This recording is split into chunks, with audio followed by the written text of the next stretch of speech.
მოგებით მეგობრებო, ორშაბათია და მარუშკინას პოდკასტია ეთერში. დღეს ძალიან საინტერესო თემით მინდა რომ შემოვიდე თქვენს ეთერში, იმიტომ რომ ძალიან ბევრი წერილი შემოვიდა, ძალიან ბევრი შეკითხვა არის და აი რა არის დღევანდელი ჩვენი მთავარი თემა. პარლამენტში საგამოძიებო კომისიის შექმნამ, რომელიც 2003-2012 წლებში მოქმედი რეჟიმის პოლიტიკური თანამდებობის პირების საქმიანობის შესწავლის ამბავი უნდა გადმოგვცეს, უნდა გვითხრა საბოლოო ჯამში რა ხდებოდა ამ წლებში.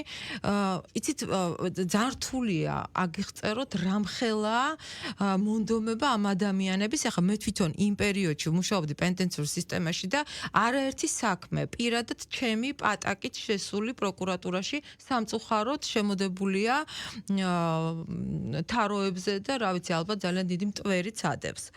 მოკლედ, პირდაპირ რომ საქმეზე გადავიდეთ, დღეს ჩვენთან სტუმრად არის პარლამენტის წევრი, პოლიტიკოსი, საგამოძიებო კომისიის წევრი ბატონი გურამი მაჭარაშვილი. ბატონი გურამი ყოველთვის გამოირჩევა განსაკუთრებულად რაღაც ესეთი ვაჟკაცური, ქართული, ესეთი პატრიოტული განცხადებები. ძალიან დიდი მადლობა ბატონ გურამ რომ მობრძანდით. ვიცი რომ ძალიან რთულია თქვენი გრაფიკი და ვიცი რომ დროში ძალიან შეზღუდულები ხართ, მაგრამ იმის გამო რომ აი ამ კომისიის მუშაობას მართლა მოყვა, მე მგონი ის ქუჩებში გამარგინალიზაცია საბოლოოდ პროცესების ესეც ამასთან არის დაკავშირებული.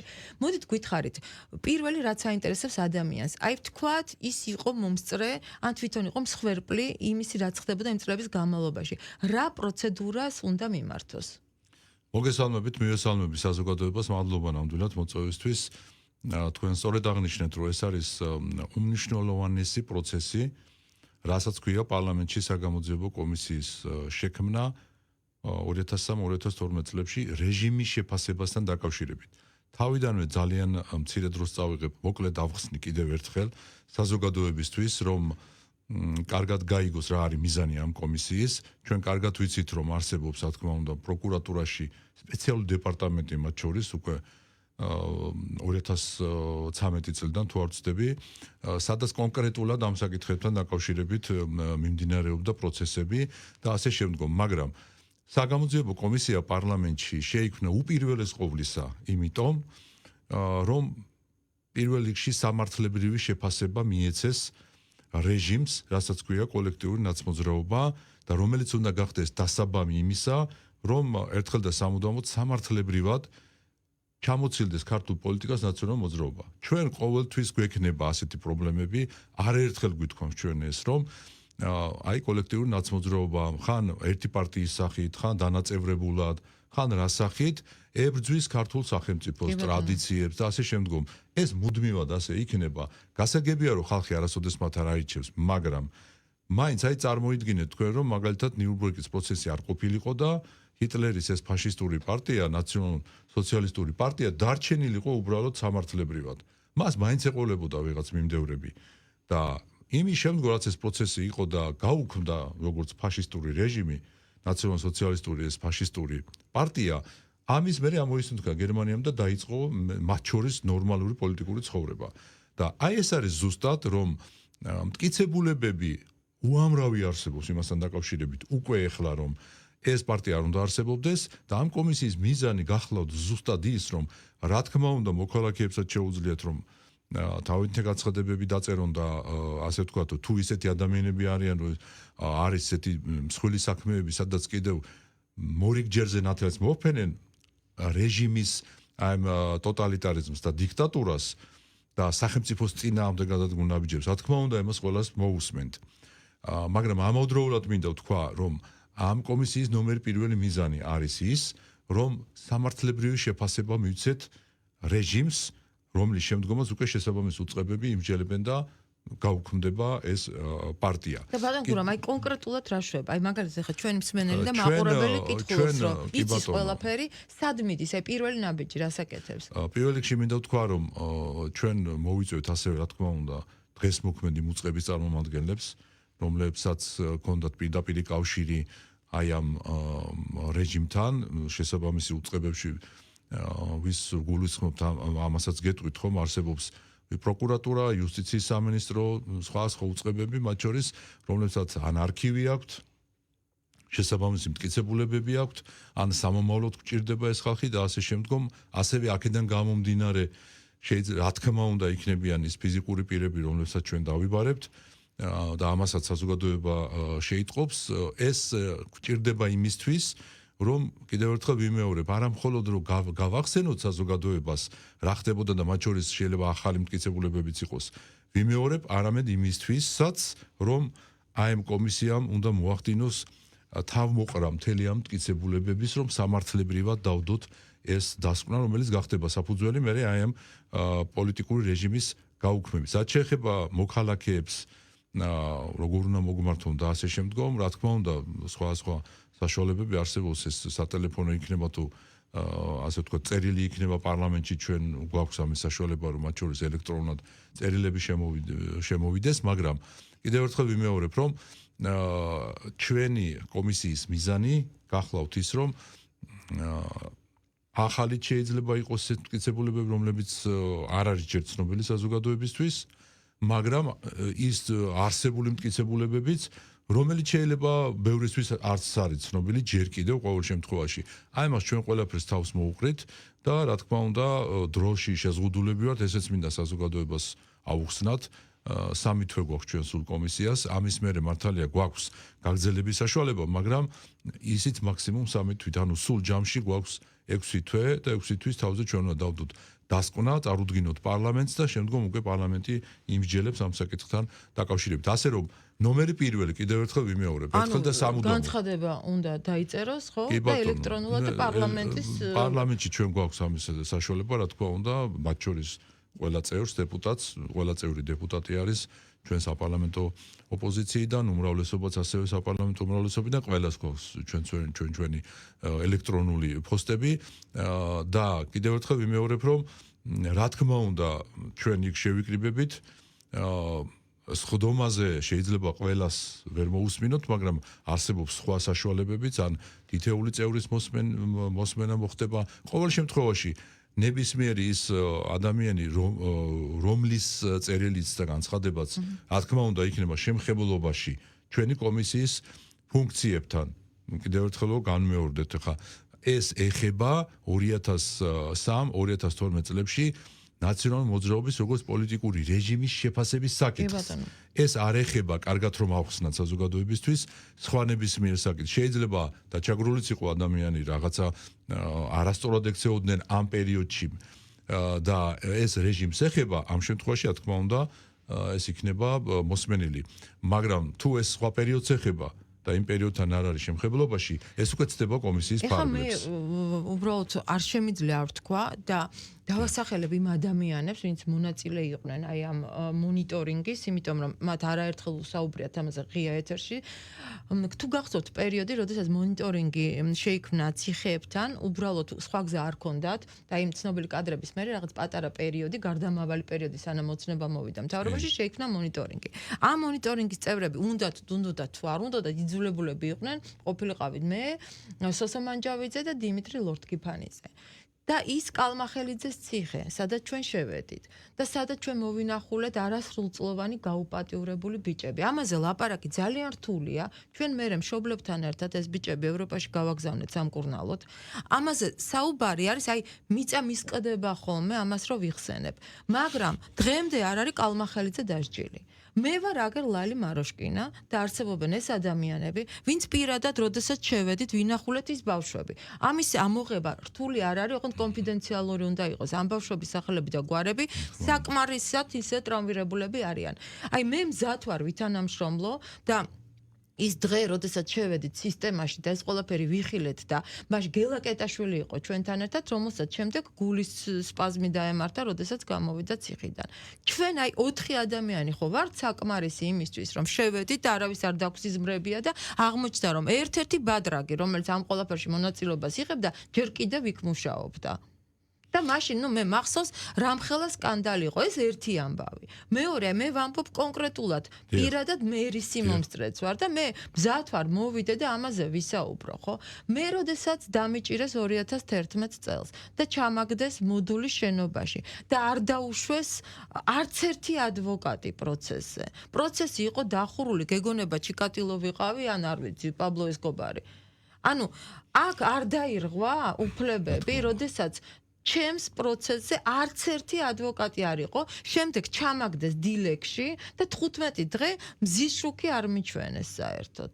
ეს არ იყო უფლებების დარღვა. ვინ იყო მაშინ სასჯელახსრულების სისტემის ხელმძღვანელი, ხო? ვინ იყო კონკრეტულად აი ამ ყველაფრის ხელმძღვანელი და მესამე, რაც ჩვენ გვაწუხებს, იმიტომ რომ ამაზე არაერთი წერილი მაშინ სისტემაში ქალბატონებმა დაწერეს. ქალები ციხეებში, რომელსაც ყველას გაუკეთდა საშვილოსნოს ოპერაცია და ორგანოების ამოკვეთა. ამაზე ჩვენ საუბრობდით, ვის ინტერესში იყო აი ამ ბიოლოგიური მასალის შეგროვება. და ჩვენ მოსაზრება მაშინ გამოვხატეთ, ვის ინტერესშიც იყო.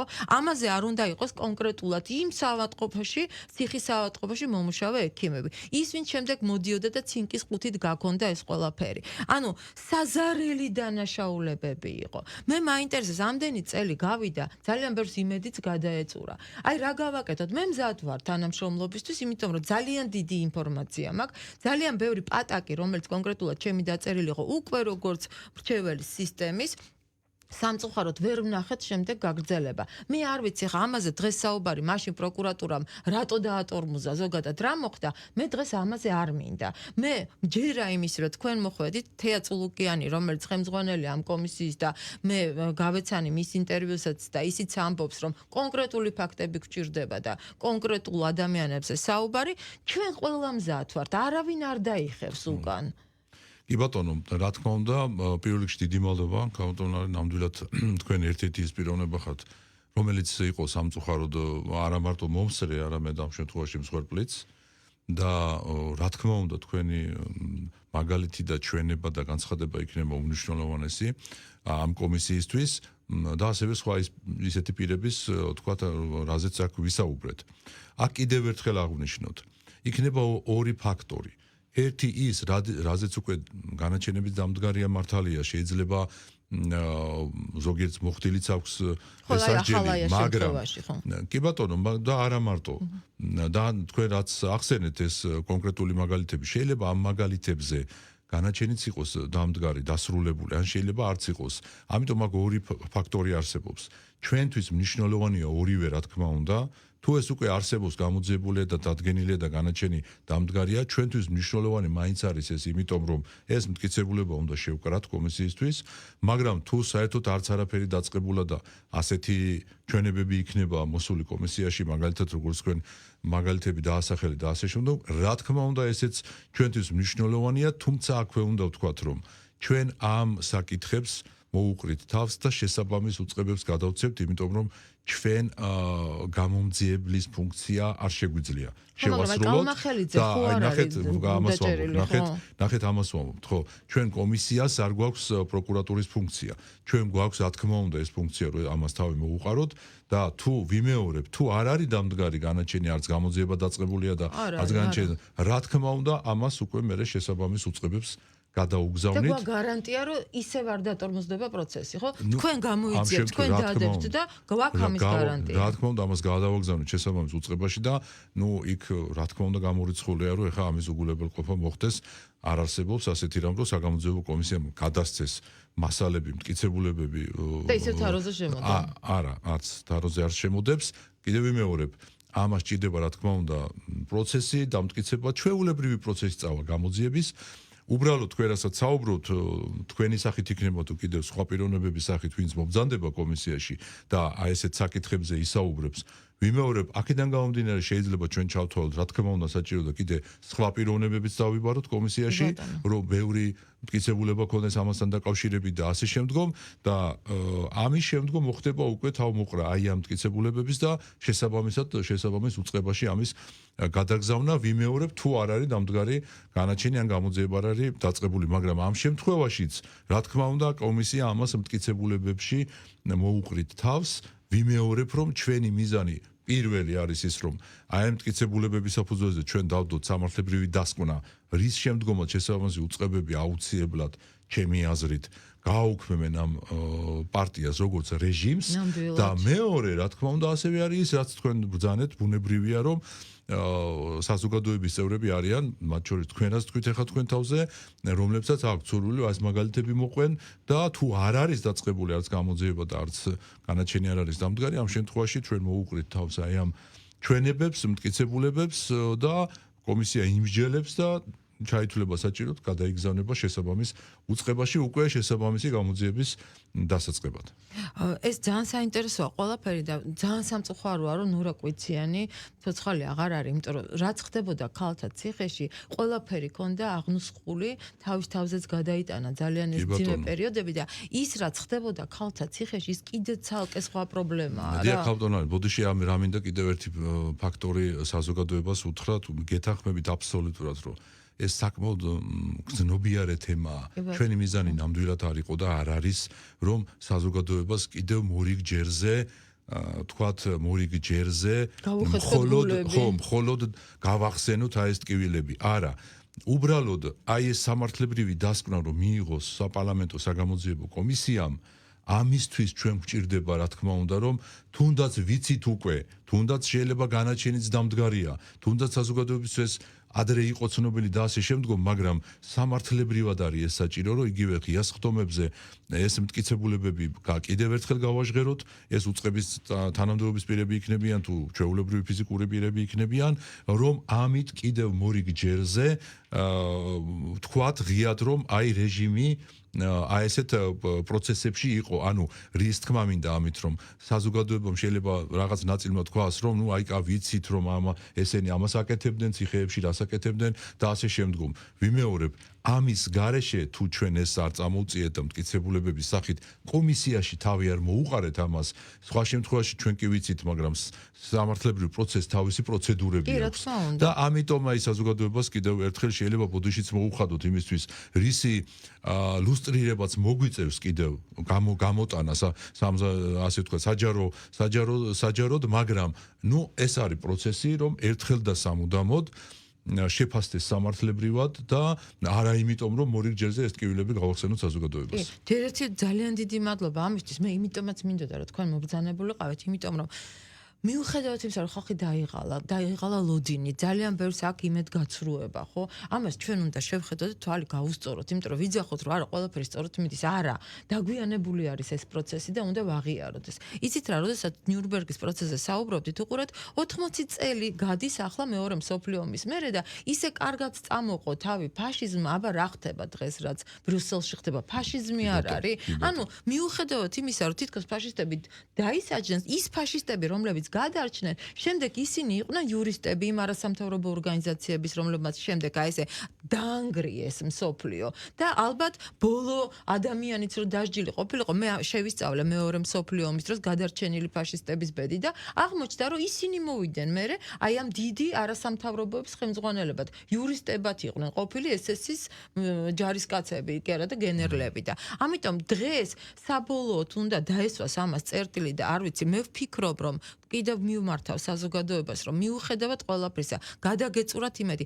ბიჭი, რომელიც აი ესე დასკოჩილი ყავდათ, გაყინული და აღმოაჩინა ერთ-ერთმა უცხოეთის მონიტორინგის ჯგუფმა, რომელიც მოვიდა ციხეებში შემოწმებაზე, გააღეს საკნის კარები სააკაშვილის რეჟიმის დროს და უბრალოდ იპოვეს გაყინული ორი ბიჭი ერთმანეთზე გადასკოჩილი და ცივ წყალს ასხამდნენ და შემთხვევით უბრალოდ დაავიწყდათ იმად და ეს ბიჭი მე წლები მირეკავდა მე და მეკითხებოდა ლალი ჩემ საქმეზე არაფერი არ არის წინსვლა აი შეიძლება და ასეთი საქმე დაგვრჩენდონ და ესე საერთოდ ყურადღების მიღმა ეხლა რაც შეეხება ახალგაზრდებს კიდე მინდა ვთქვა და არ ვიცი ალბათ მშობლებიც მოგვისმენენ იმიტომ რომ შემდეგ ეს მშობლები რამოდენიმეჯერ გამოვიდნენ ჩემთან კონტაქტზე. რა თქმა უნდა, ყველას უნდა რომ გაუფრთხილდეს თავის შვილს. ახლა ძალიან ბევრი იმ ყოფილ პატიმარს აღარ უნდა თავიდან ამ ყველაფრის დაწყება, მაგრამ ჩვენ უნდა ვუთხრათ, რომ აი რაღაცნაირად უნდა მოვინდომოთ, რაღაცნაირად კიდევ ერთ მუშტად შევიკრა და დავასრულოთ რეჟიმი. თუ საიდანმე უნდა დასრულდეს ეს რეჟიმი, მაინც ეს ციხეებია. მე ვფიქრობ, რომ ჩვენ ვიყავით მოწმე, როგორ ექცეოდნენ შიციან ავადმყოფებს, როგორ ექცეოდნენ ჭლექიან ავადმყოფებს ციხეებში.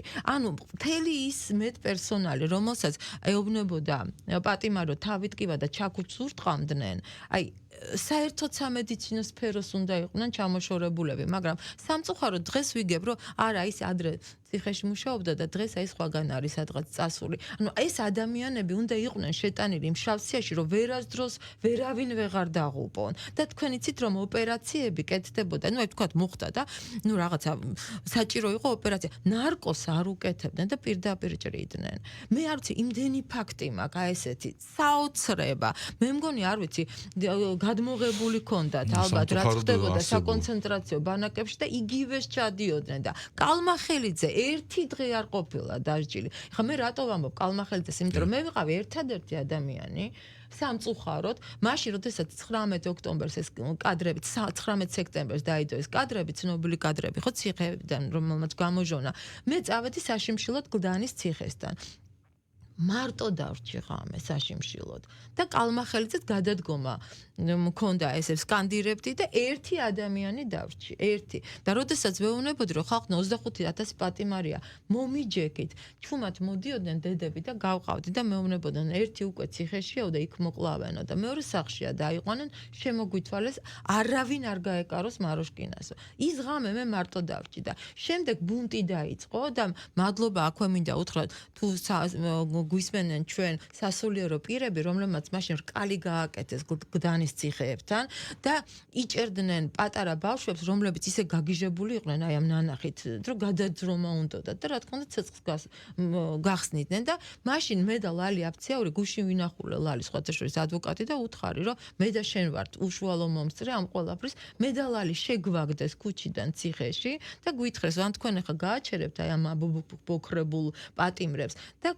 ჩამუხლული სპეცდანიშნულების რაზმი გვყავდა გვერდზე. ან ისინი ცეცხლს გახსნიან. მე მინდა ვთხოვო მე შესაბამის უწყებებს ამის კადრებიც არსებობს. ამის კადრები არსებობს, რომ გავასაჯაროოთ ეს კადრები, რას აპირებდნენ და ჩვენ ორმა ქალმა, აი ეხლაც არ ვიცი, მე ისე ნერვულობ ამაზე რომ ვლაპარაკობ, რომ საერთოდ მავიწყდება ის, რომ გადაცემა მე უნდა წავიყვანო და რესპონდენტი არ ვარ, იმიტომ რომ ისეთი რაღაცები მაქვს პირადად მე გადატანილი, რომ მე მზად ვარ, აი რაც იქნება საჭირო, ეს იქნება დოკუმენტაცია, ეს იქნება ადამიანებთან საუბარი, როგორც შემეძლება ისე შეგიწყობთ ხელს. ბევრმა მითხრა, რომ იქნება, აი შენც რო ყოფილიყავი, ან ვიღებ, მე თქვა არ არის საჭირო, იქ ისეთი კომპეტენტური ხალხია, რომლებიც ამ თემაზე მუშაობენ, რომ ჩვენ უბრალოდ დავეხმაროთ.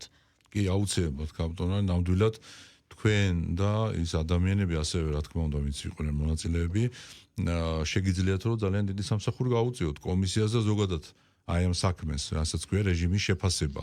აი თქვენ რა მაგალითების თქვით, ეს ვიდეო ჩანაწერები იქნება, დოკუმენტები იქნება, რაც რა თქმა უნდა ემსახურება ამას, რომ ეს რეჟიმი შეფასდეს, იქნება ეს რა თქმა უნდა ძალიან კარგი ფორმას და ასე ვთქვათ ფორმატს ჩვენ მოვძებნით, არ იქნება ეს პრობლემა, კომუნიკაციის საშუალება გვაქვს და არსებობს და იქნება რა თქმა უნდა ხელშეწყობა კომისიისთვის. ჩვენი მიზანიც ეს არის ზუსტად.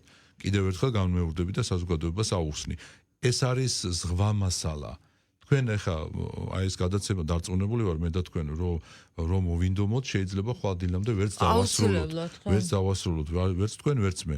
და არადა ჩვენ შეზღუდულები ვართ დროში, ну ასეა კონსტიტუციითაც მათ შორის განსაზღვრული და ამოდროულად რას თქვენ თქვით, ახლა ბევრ მათგანს აღარც უნდა ამ ჭრილობების გახსენება, მაგრამ საჭიროა ამ რეჟიმის დასრულება და ამ რეჟიმს ვერ დაასრულებ თუ ფაქტები და მტკიცებულებები აქვს. აი ეს არის ყველაფერზე ზღვა მასალა, ყველაფერზე ჩვენ ვერ გავალთ და ვერ მივწუდებით ყველაფერს, მაგრამ მე დარწმუნებული ვარ, რომ მტკიცებულებები იქნება იმდენი და ისეთი ხარისხის, რომ საგამოძიებო კომისია დასკვნას დადებს, რომელიც აუცილებლად გახდება ჩემი აზრით საფუძველი აი პოლიტიკური რეჟიმის, პოლიტიკური პარტიის გაუქმების. აი ეს არის მთავარი მიზანი ამ კომისიის, ვიმეორებ, იმიტომ რომ ჩვენ არ აქვს გამომძიებლის და არც პროკურორის ფუნქციები, ჩვენ შეგვიძლია ერთის მხრივ რომ არსებული მტკიცებულებები შევაგროვოთ და მეორეს მხრივ აი რა ფაქტების თქვენ თქვით, თუ ამაზე რაიმე რეაგირებები არასდროს არ ყოფილა და არა და არსებობს ვიდეო მტკიცებულებები თუ დოკუმენტები და შემდეგ რა თქმა უნდა კომისიას ამაზე ექნება მსჯელობა და შესაბამისი რეაგირება. აი ეს არის მიზანი. მხოლოდ ფოტო არქივიც კი ისიც როდესაც მაშინ ბატონმა სოზარმა გამიშვა ციხეების დასახურად, ანუ ტექნიკურად ხურავდით, ზუგდიდის ციხე იყო, ბათუმის ციხე იყო და მაშინ მე ვუთხარი, მეთქი მე ფოტომასალას გავაკეთებ, იყო საარქივო და ვფიქრობდით, რომ იქნება არ გვინდა, იქნება აი მოვიდა ახალი დრო, ახალი მთა აღარ გავიხსენოთ ეს და მე მაშინ მაინც PR ტექნოლოგიას თქვი, არა იყოს.